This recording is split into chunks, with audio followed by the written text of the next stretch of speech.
नमस्कार साथियों, आशा करते हैं आपका जीवन बेहतर चल रहा होगा। हर एक इंसान अपने जीवन में बेहतर तरक्की चाहता है, लेकिन उसके लिए आपको प्लानिंग करना पड़ता है। जैसे कि पता है, एक देश को चलाने के लिए, एक परिवार को चलाने के लिए हर एक चीज का प्लानिंग जरूरी होता है। पहले शादी ब्याह हो या फिर बच्चे की पढ़ाई लिखाई हो, हर एक इंसान अपने जीवन को बेहतर बनाने के लिए प्लानिंग करता है। तो इसी प्रकार से आपको भी अपने जीवन को बेहतर बनाने के लिए आपको प्लानिंग करना पड़ेगा। अगर आप अभी कामकाजी व्यक्ति हैं और अपने परिवार की जिम्मेदारी अपने सर पे लेना चाहते हैं, तो आपको प्लानिंग के तौर पे अपने जीवन को बेहतर बनाना पड़ेगा। सबसे पहले आप अमीर तब बन सकते हैं, आपके पास पैसा जब होगा, जब आप 3-4 चीज़ों को फॉलो करेंगे। सबसे पहले अपने जो भी चीज़ें खर्चे हैं, वो आपको एक डायरी में लिखना पड़ेगा, ताकि उसका डिटेल आपको पता चले, भाई हमारा कहाँ खर्चा हो रहा है और कहाँ पैसा हमारा जा रहा है। दूसरी बात, आप वो चीज़ों को ना खरीदें जो आपके जीवन में भी ज़रूरत नहीं है। लंबे समय के बाद आपको वो ज़रूरत पड़ता है, तो वो आपके लिए लंबे टाइम में आपको अच्छा रिटर्न देगा। उसके लिए आपको अलग से इन्वेस्टमेंट करने की ज़रूरत है, ठीक है?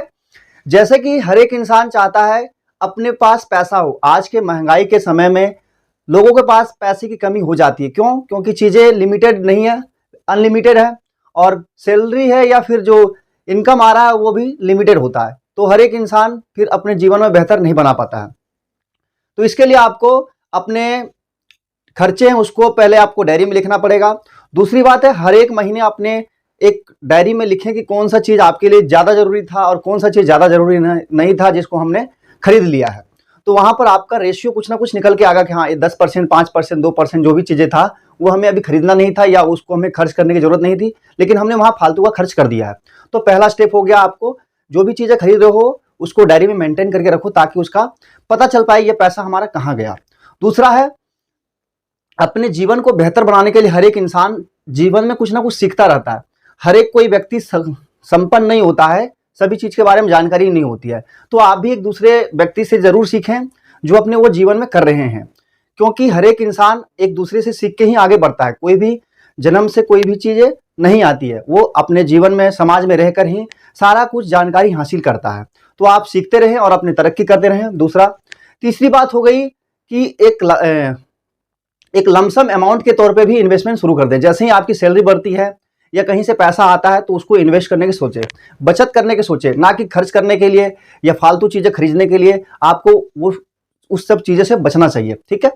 और चीज़ें हैं, जैसे आप एक व्यक्ति हैं, तो आपका भी जीवन एक समय ऐसा भी आएगा जब आप बूढ़ा हो जाओगे या आप काम करना नहीं कर पाओगे। तो उस स्थिति में आपको एक रिटायरमेंट के लिए फंड इकट्ठा करना पड़ेगा, ताकि आप बच्चों पर निर्भर ना होकर अपने लिए फंड इकट्ठा कर लो।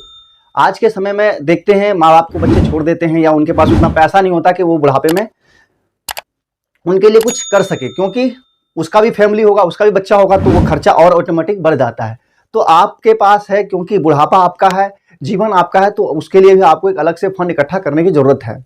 और धीरे धीरे पैसा आपको वहां पे इन्वेस्ट करना चाहिए जहां रिटर्न मिलता है, क्योंकि हर एक इंसान चाहता है जल्दी अमीर बनने के लिए। तो कोई मैजिक या जादू नहीं है जहां पर आपको तुरंत आया पैसा और तुरंत आप करोड़पति बन गए। क्योंकि आप सिस्टमेटिक इन्वेस्टमेंट करते रहेंगे, थोड़ा थोड़ा बचत करते रहेंगे और इन्वेस्टमेंट करते रहेंगे, तो पैसा आपका बढ़ेगा। अब बात आती है इन्वेस्टमेंट कहाँ से शुरू करें। सबसे पहले, अगर आप परिवार की जिम्मेदारी आपके सर पे है, तो इंश्योरेंस जरूर ले लें। क्यों? इंश्योरेंस की वैल्यू उस व्यक्ति से जाके पूछ सकते हैं जिसके कमाने वाला नहीं है और परिवार उसका बेदखल हो गया, यानी उसके पास कोई निर्भरता नहीं है। क्योंकि जो कमाने वाला था 10-20 हज़ार रुपये, जो उसके परिवार के पास आने वाला था, वो व्यक्ति चला गया। तो इंश्योरेंस कवर करता है। इंश्योरेंस उस स्थिति में आपको फाइनेंशियल सपोर्ट करता है, ताकि भैया उस व्यक्ति के साथ हादसा हो गया तो उसके घर परिवार को चलाने के लिए कुछ पैसा लमसम 10 लाख, 20 लाख, 25 लाख, जितना का आप इंश्योरेंस लेते हैं वो आपको मिलता है। और एक फिक्स अमाउंट आपको एक पेंशन के तौर पर आता रहेगा। उस जो अमाउंट मिलता है क्लेम के रूप में, उसको पैसा आप कहीं इन्वेस्ट कर देते हो, तो एक पेंशन के रूप में 10-15% का जो भी रिटर्न जो मिलता है आपको, जहां भी इन्वेस्ट करेंगे, तो एक तरह से घर का परिवार चलता रहता है। दूसरी बात है, हेल्थ इंश्योरेंस भी ले लेना चाहिए, क्योंकि आज हम एक ऐसे माहौल में रहते हैं जहां पर हमें बीमारियां का खतरा ज्यादा रहता है। और दिन प्रतिदिन, जैसे कि पता है, जो कि मेडिकल के खर्चे हैं वो बढ़ रहे हैं। तो उस स्थिति में आपका 500-1000 रुपया एक्स्ट्रा जाता है कहीं मेडिकल इंश्योरेंस में, तो वो आपको कवर करता है, ताकि व्यक्ति अगर बीमार पड़ जाता है तो उसमें अचानक जो खर्चे आते हैं वो इंश्योरेंस कवर करता है। 10-5 लाख रुपए अचानक आपके पास होता नहीं है, हर एक व्यक्ति के पास नहीं होता, तो वो उसमें आपका कवर करता है। इंश्योरेंस हो गया। फिर बच्चों के पढ़ाई लिखाई के लिए फंड इकट्ठा करना पड़ता है, क्योंकि आज के वर्तमान समय में हर अपने बच्चे को कोई अनपढ़ नहीं रखना चाहता है।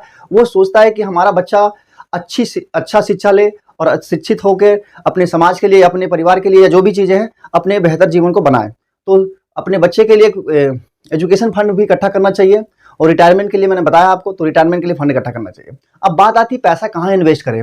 तो आज के समय में म्यूचुअल फंड एक ऐसा ऑप्शन है जहां पर आपको 500 1000 रुपया इन्वेस्ट करके आप अच्छा खासा फंड इकट्ठा कर सकते हैं। क्यों? क्योंकि वहां पर आपको मार्केट का जो ग्रोथ है वो आपको रिटर्न के तौर पर मिलता है, तो आप म्यूचुअल फंड में इन्वेस्ट कर सकते हैं।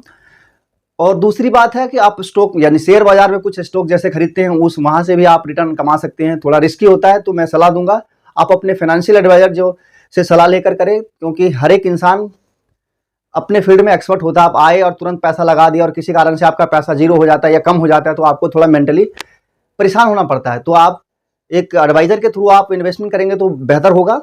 तो ये सब चीज़ें 5-6 चीज़ें थी जो मैं आपको बताने का प्रयास किया। अगर वीडियो अच्छी लगी तो लाइक करें, चैनल को सब्सक्राइब करें, और आपको कौन सा चीज़ें अच्छा लगा वो कमेंट वीडियो में आप कमेंट करके बता सकते हैं। और ऐसे ही जानकारी के लिए हमारे चैनल से जुड़े रह सकते हो। धन्यवाद।